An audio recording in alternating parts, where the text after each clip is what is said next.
ಕಾಂಗ್ರೆಸ್ ನಾಯಕರಿಗೆ ಕೋರ್ಟ್ನಿಂದ ಸಮನ್ಸ್ ಜಾರಿಯಾದ ಹಿನ್ನೆಲೆಯಲ್ಲೂ ಕೂಡ ಸಿಎಂ ಸಿದ್ದರಾಮಯ್ಯನವರು ಪ್ರತಿಕ್ರಿಯೆಯನ್ನು ಕೊಟ್ಟಿದ್ದಾರೆ. ಬಿಜೆಪಿ ವಿರುದ್ಧ ಕಾಂಗ್ರೆಸ್ ಅವಹೇಳನಕಾರಿ ಜಾಹೀರಾತು ಹಾಕಿದೆ ಅನ್ನೋ ಒಂದು ಹಿನ್ನೆಲೆಯಲ್ಲಿ ಸಮನ್ಸ್ ಜಾರಿಯಾಗಿದೆ.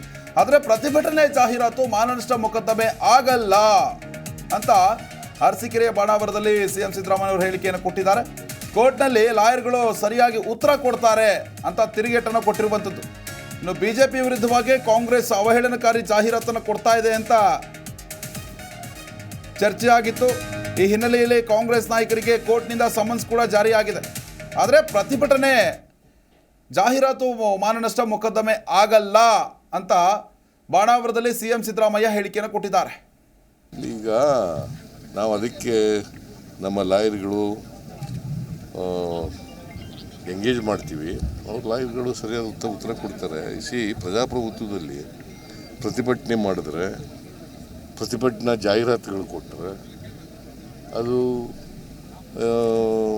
ಡಿಫಮೇಷನ್ ಆಗ್ತದೆ ಅಂತ ನನ್ನ ಪ್ರಕಾರ ಆಗಲ್ಲ. ಅದು ಡಿಫಮೇಷನ್ ಮಾಡಲಿ. ಈಗ ಜಿ ಕನ್ನಡ ನ್ಯೂಸ್ ಈಗ ನಿಮ್ಮ ಮನೆಯಲ್ಲೇ ನೋಡಿ. ಎಲ್ಲ ಕೇಬಲ್ಗಳಲ್ಲಿ ಈಗ ಲಭ್ಯ.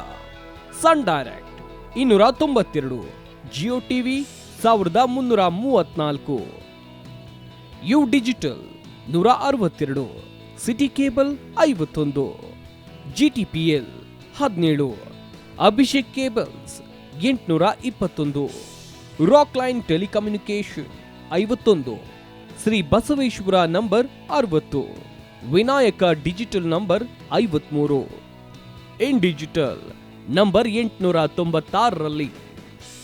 ನಿಮ್ಮಿಸ್ತದ ಜಿ ಕನ್ನಡ ನ್ಯೂಸ್ ನೋಡಿ ಆನಂದಿಸಿ.